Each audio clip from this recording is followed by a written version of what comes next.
Alright, class 9. Now we move on to the French Revolution lecture 8.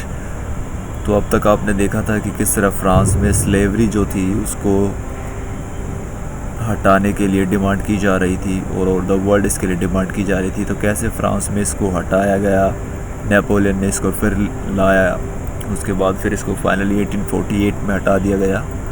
और हमने देखा censorship जो थी, बोलने की आज़ादी पर पाबंदी जो थी, उससे भी लोगों को छुटकारा मिला, फ्रीडम मिली थी। अब हम आगे देखते हैं फ्रांस की रेवोल्यूशन की एक इम्पोर्टेंट चीज़ जो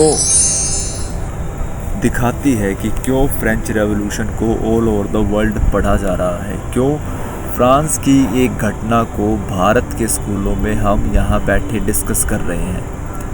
ऐसा क्या रहा इस रेवोल्यूशन में जिससे कि इसकी इम्पोर्टेंस हिस्ट्री के चैप्टर में आई है। तो इसे अगर आप एक वर्ड में कहना चाहें कि फ्रेंच रेवोल्यूशन की इम्पोर्टेंस क्या है, तो इसे कहेंगे लेगेसी। लेगेसी यानी सीख, वो सीख जो फ्रेंच रेवोल्यूशन ने दुनिया को दी।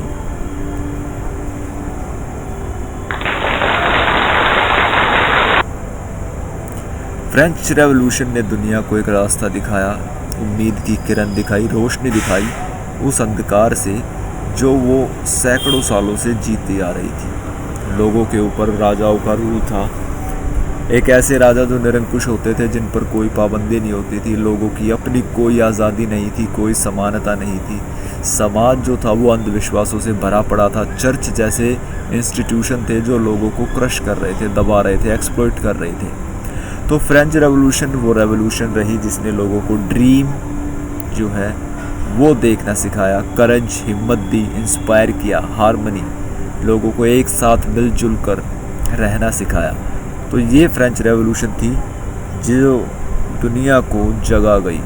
200 साल बाद भी आज भी फ्रेंच रेवोल्यूशन की जो इम्पोर्टेंस है वो कम नहीं हुई है। आज भी इसकी उतनी इम्पोर्टेंस है जितनी कि ये हुई थी तब थी। तो legacy of the French revolution में कह रहा है, the idea of liberty, democratic rights were the most important legacy of French revolution. French revolution ने जो दुनिया को सबसे इम्पोर्टेंट चीज़ें दी हैं उनमें से दो मुख्य अगर बात करें तो लिबर्टी और डेमोक्रेटिक राइट्स है। लोगों को आज़ादी मिली और एक डेमोक्रेसी सिस्टम दिखाई दिया यहाँ पर। These ideas spread from France to the rest of Europe during the 19th century where feudal system were abolished. ये आइडियाज़ जो थे फ्रांस से निकलकर पूरे यूरोप में फैले, जहाँ पर फ्यूडल सिस्टम था, जिसे जमींदारी सिस्टम कह सकते हो आप। तो फ्यूडल सिस्टम जो था उसको हटाया गया, धीरे धीरे फिर यूरोप से ये दुनिया भर में फैला।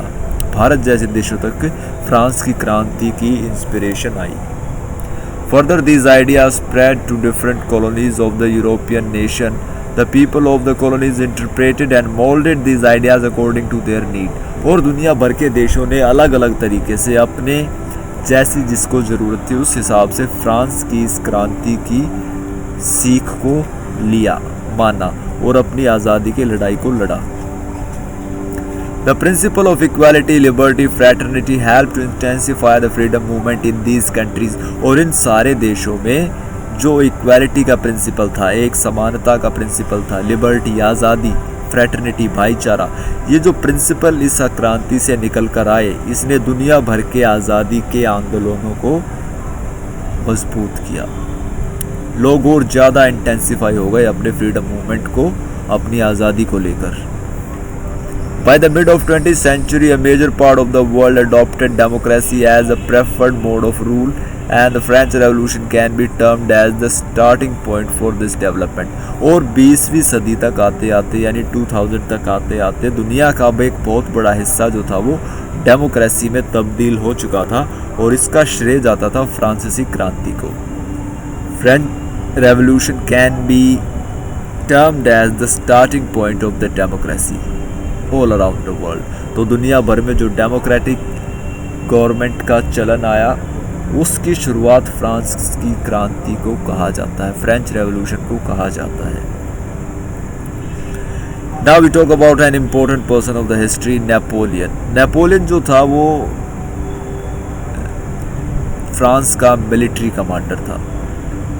मिलिट्री कमांडर यानी मिलिट्री का सबसे बड़ा जो ऑफिसर होता है वो। और किसी भी देश में जब कभी भी सरकार नाजुक होती है, वीक होती है, तो जो मिलिट्री या सेना होती है वो सरकार को हटा सकती है। उसके पास इतनी ताकत होती है, इतनी शक्ति होती है। तो नेपोलियन ने ऐसा ही किया था। जब डायरेक्टरी यहाँ पर आई थी फ्रांस की गवर्नमेंट्स में, तो फ्रांस की ये गवर्नमेंट जो थी ढीली ढाली पड़ चुकी थी, क्योंकि डायरेक्टरी का क्लैश होता था एग्जीक्यूटिव लेजिस्लेचर के साथ।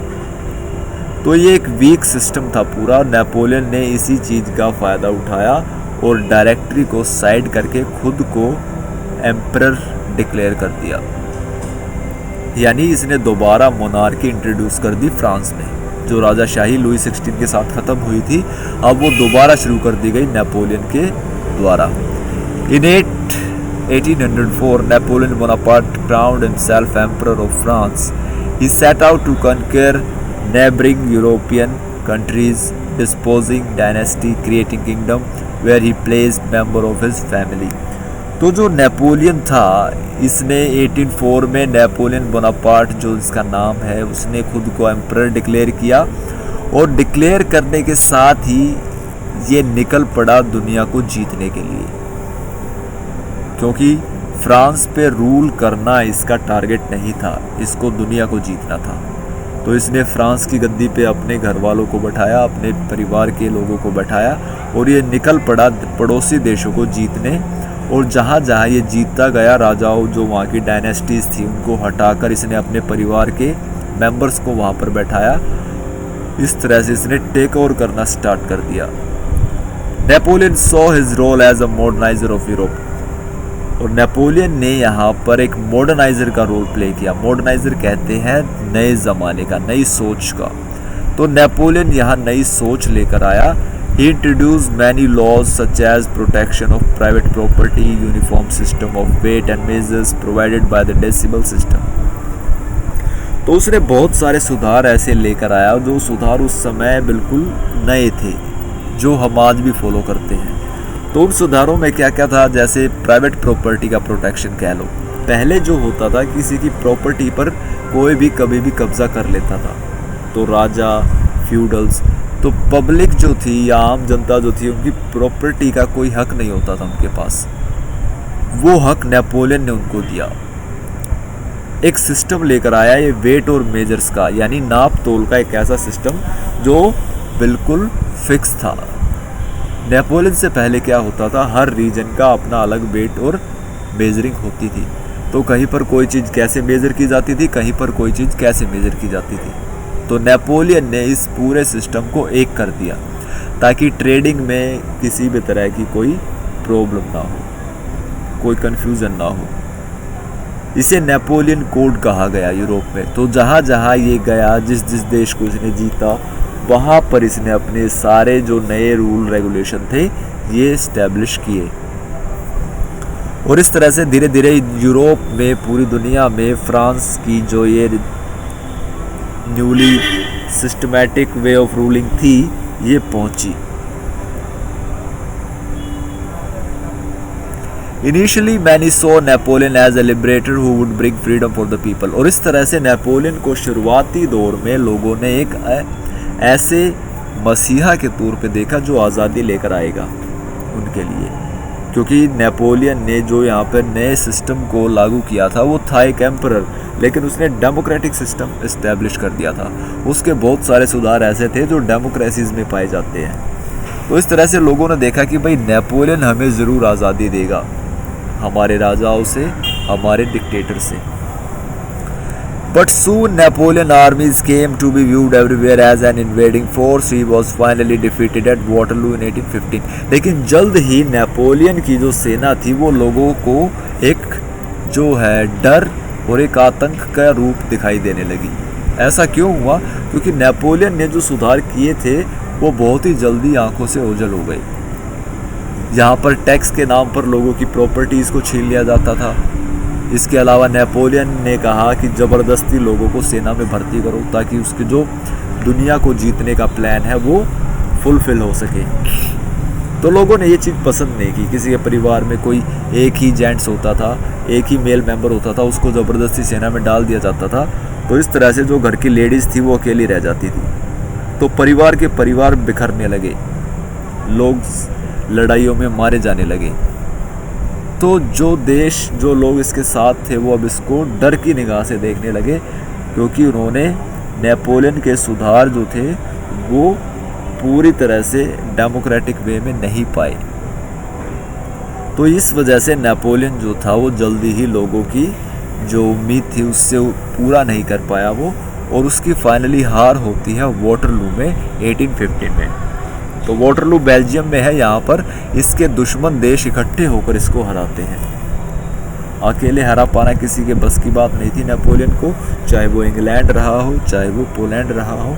तो ये सारे इकट्ठे मिले वाटरलू में, और वहाँ पर इन्होंने नेपोलियन को हराया।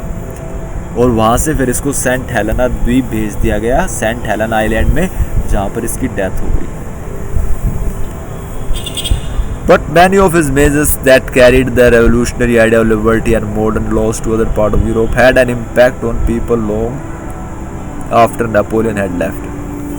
लेकिन ये बात ज़रूर कही जाएगी, नेपोलियन की तारीफ़ इसलिए दुनिया में की जाती है क्योंकि इसने बहुत सारे ऐसे सुधार किए जो आज हम देखने को मिलते हैं, आज भी हमें सीख देते हैं कि कैसे सिस्टम को चलाया जाता है।